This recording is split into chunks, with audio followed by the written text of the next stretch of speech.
예, 반갑습니다. 이 운명을 바꾸는 방법, 그러면은 여기에서 운명을 바꾸는 방법 이러니까 운명 이렇게 얘기하면 무엇을 얘기하느냐? 우리가 운명이란 말을 이렇게 불교 용어로 바꾸면은 금생에 타고난 운명이 있죠.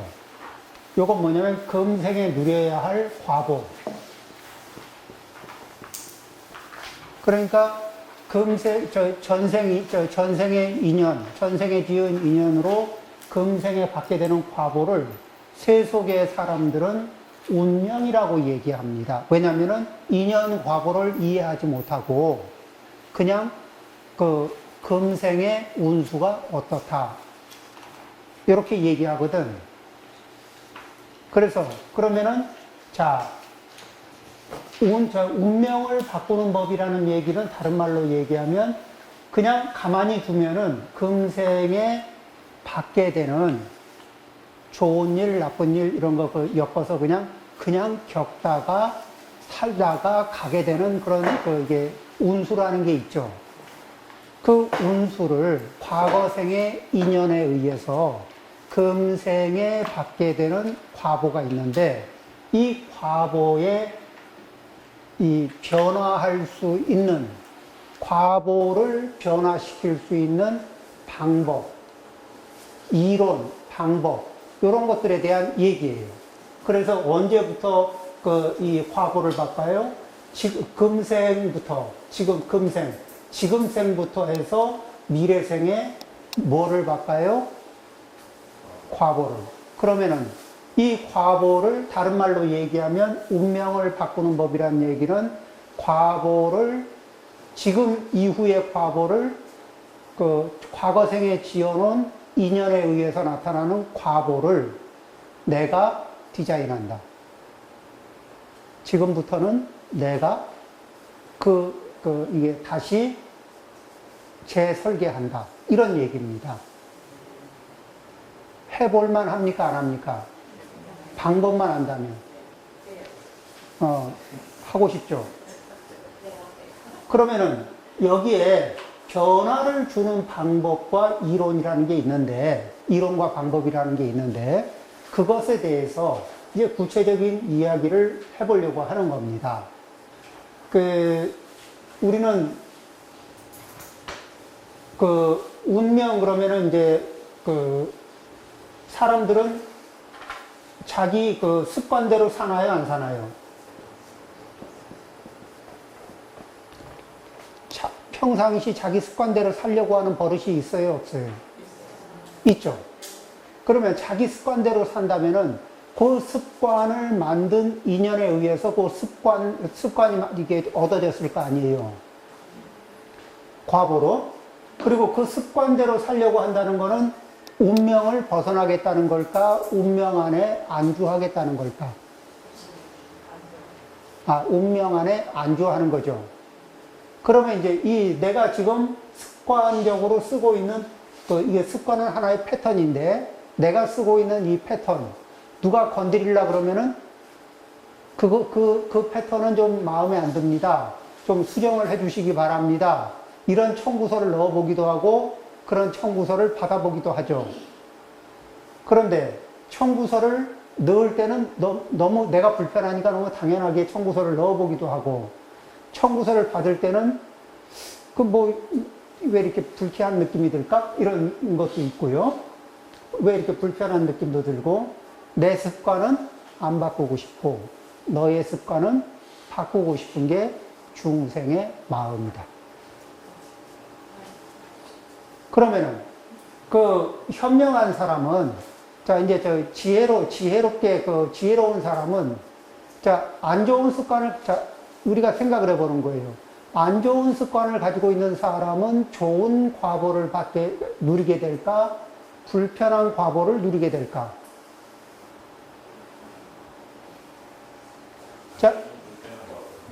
우리가 다시 생각해 보죠. 사람을 무시하는 버릇을 가지고 있는 사람은 그 사람이 힘이 있을 때까지는 가만히 있겠지만 그 사람이 힘이 떨어졌을 때도 계속 그 과거에 받아놨던 무시를 그대로 모른 채 하고 있을까? 아니면 그때쯤 되면은 그분이 이렇게 사람을 무시하던 분이 넘어졌을 때 아주 들여밟고 가고 싶은 마음이 들까? 그러니까 그 씨앗이 계속 준비하고 있어요? 안 하고 있어요? 준비하고 있는 거예요.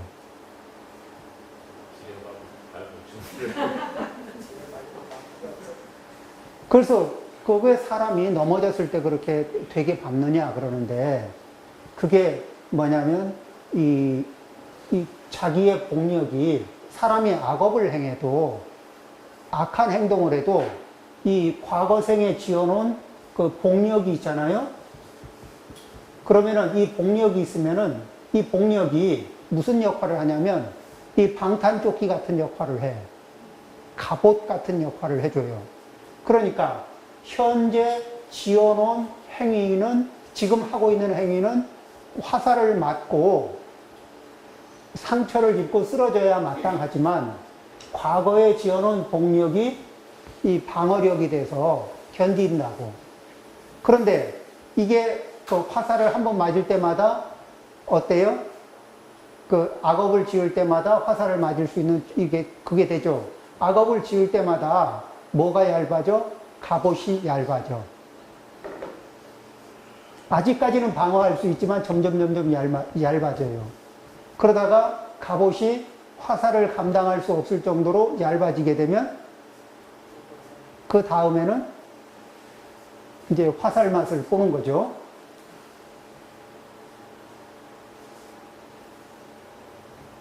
자, 그렇다면 반대로 내가 전생에 지어놓은 복력이 약해서 이 몸이 아직 갑옷을 하나도 못 입고 있어. 그러면은 그 사소한 것도 와서 이렇게 내 몸에, 피부에 상처를 줄 수 있잖아요. 그리고 현재 내가 저기 선행을 하고는 있지만 갑옷이 그렇게 금방금방 이게 자라나나요? 아니면은 천천히 자라나나? 그러죠. 그 복력이라는 게 복은 뭐냐면 내가 심고 그러니까 이게 식물을 재배해 보면 알죠. 오늘 심고 내일 그 열매를 따기는 어려운 노릇이죠. 이 재배하는데 복을 재배하는데도 시간이라는 게 좀 걸리는 겁니다. 자, 그럼 이제 요범 사후는 네 가지 장으로 되어 있어요. 그러면 뭐냐면은 첫 번째가 이 인생의 가치관을 세우는 장입니다. 인생의 운명의 가치관, 운명을 어떻게 바라보는가에 따라서, 운명을 바라보는 이 방법에 따라서 인생의 가치관이 변해요. 그래서 이 다른 제목으로는 이 운명을 세우는 공부인데 가치관을 세우는 공부입니다. 가치관.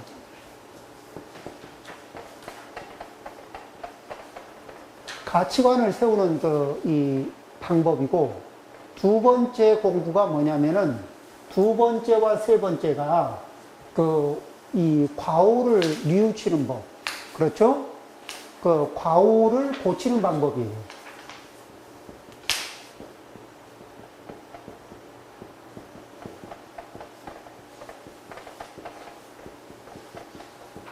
그 다음에 세 번째가 뭐죠? 선행을 쌓는 방법이죠.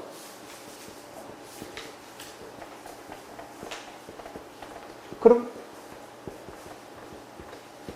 이게 무슨 얘기냐? 우리 이런 얘기 들어봤어요? 부처님의 가르침이 뭡니까? 그러면은 재앙막자, 여러 가지 악한 일은 하지 않고, 그러죠?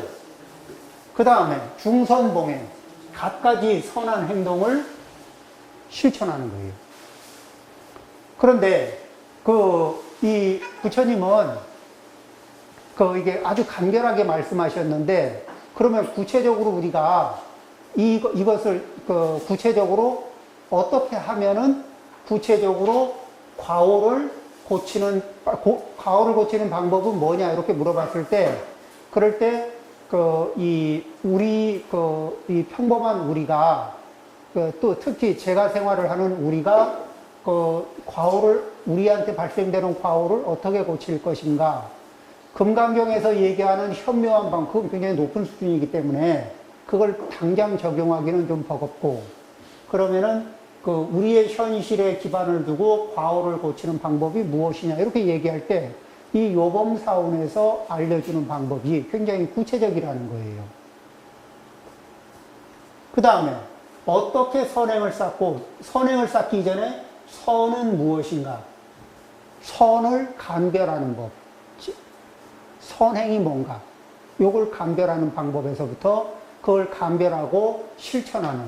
그래서 이 실수 없이 효율적으로 선행을 쌓는 방법에 대한 이야기를 합니다. 그 다음에 선행을 쌓고, 그러니까 과오를 뉘우치고 선행을 쌓으려고 할 때 네 번째, 겸손한 덕의 효험인데,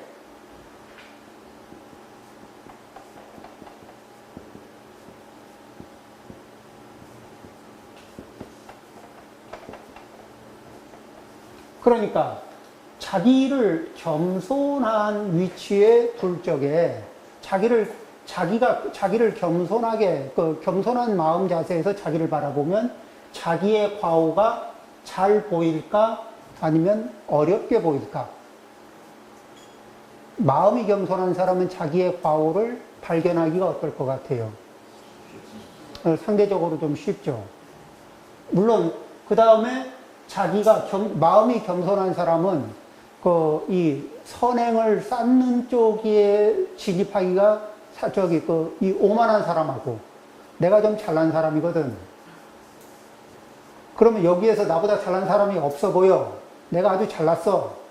그러면은 서비스할 마음이 많이 들어요, 안 들어요?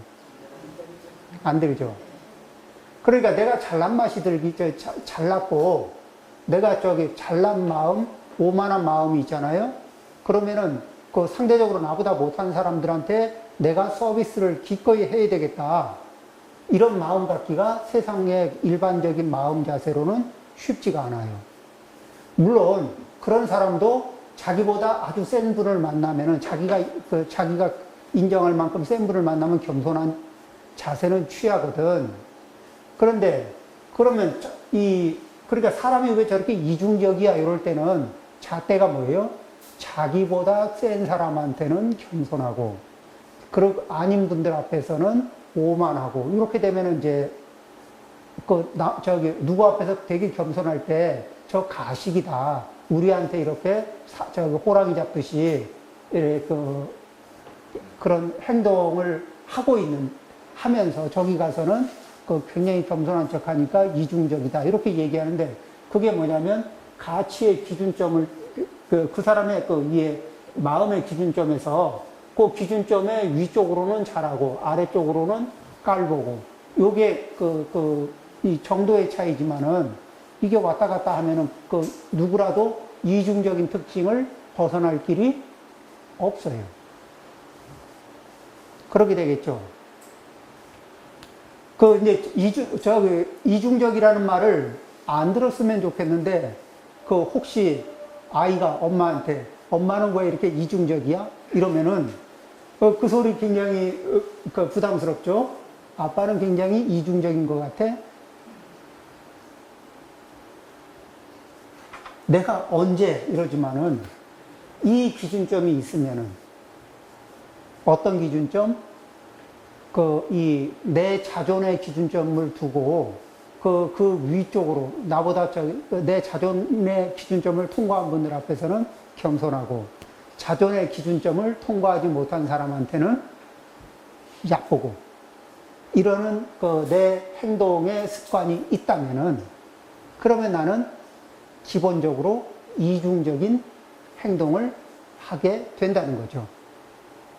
실제 그럴까요? 안 그럴까요? 실제 그렇게 벌어지죠.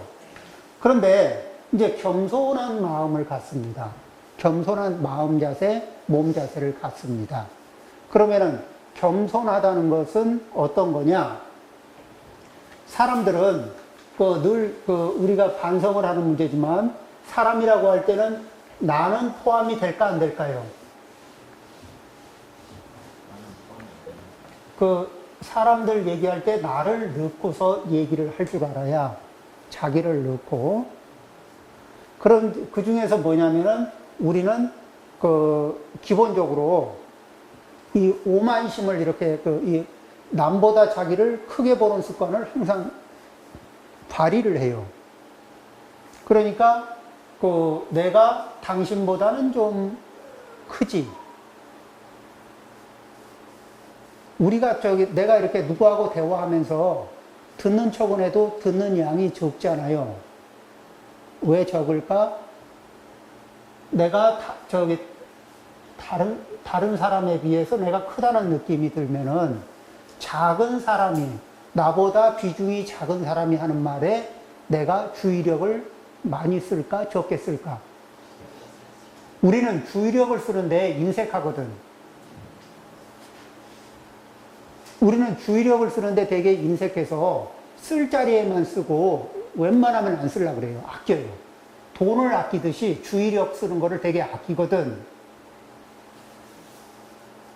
그러니까 나보다 덜 중요한 사람이 하는 얘기에는 주의력을 쓰는 관계상 그냥 쓰는 척은 해도 웬만하면 적게 써. 그러면 상대가 하는 말, 상대가 하는 행동 자세히 볼까 못 볼까? 못 봐. 그래서 심지어는 부부 사이에도 말은 안 하고 있지만 서로 살짝 깔보고 있잖아요. 그리고 살짝 얕잡아 보고 있잖아. 그러면 매일 같이 살았는데 그분이 뭘 좋아하는지 잘 몰라요. 무엇 때문에 속상해 하는지 그걸 잘 몰라. 그걸 놓쳐요. 자꾸 놓쳐. 우리는 그렇게 나는 나는 절대 오만한 적이 없습니다. 그렇죠. 오만한 적이 없어요. 왜냐하면 나는 원래 이만한 상태이기 때문에 이만한 상태에서 요만한 걸 바라봤으니까 절대 오만하지 않아요. 그런데 그게 아니고 자기를 이렇게 상대적으로 이렇게 부풀려 놓고 바라보는 그 자세가 오만하다는 거예요. 우리는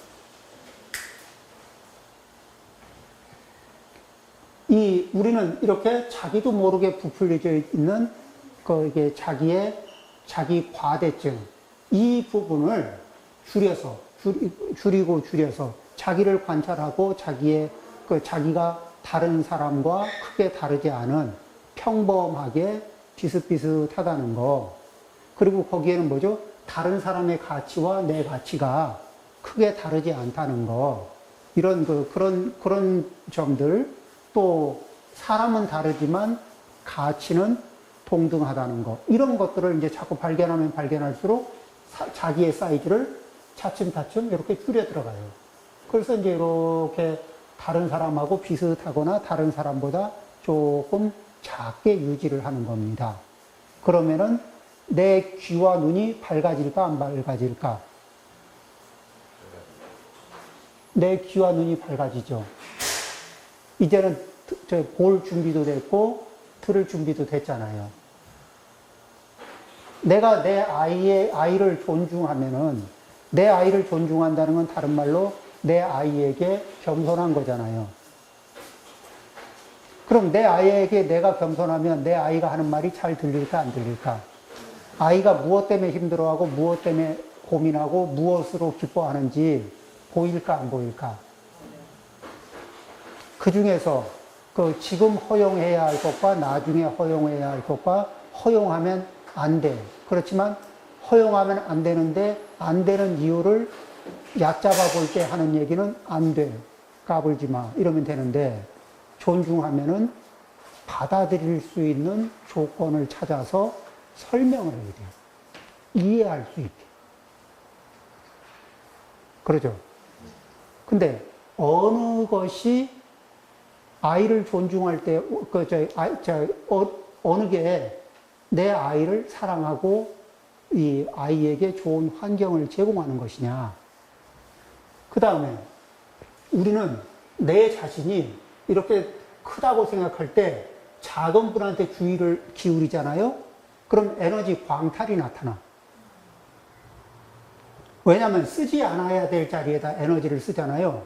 그럼 아까워. 돈을 쓸 필요가 없는 사람한테 돈을 쓰고 나면은 생돈 나간 것 같고, 이게 쓸데없이 돈을 쓴 것 같고, 그런 거 있잖아요.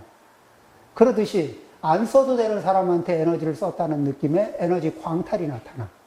몹시 피곤해. 그런데 내가 겸손해지면은 에너지를 쓰기는 쓰는데 이게 빠르게 소진되고 이게 뭐죠? 휴대폰 배터리가 막 급속도로 이렇게 이 배터리가 아웃돼 나가는 것처럼 내 정신적인 에너지, 육체적인 에너지가 바닥이 나는 그런 일이 잘 안 생기죠. 그러니까 이제 겸손한 사람이 가질 수 있는 여러 가지 이득들이 있어요. 그리고 자 이제 어떤 사람이 오만합니다. 나에게 힘이 있다면 그 사람에게 앞길을 계속 열어주고 싶습니까? 그 사람이 가는 길에 문을 하나나 두 개쯤은 닫아주고 싶겠습니까?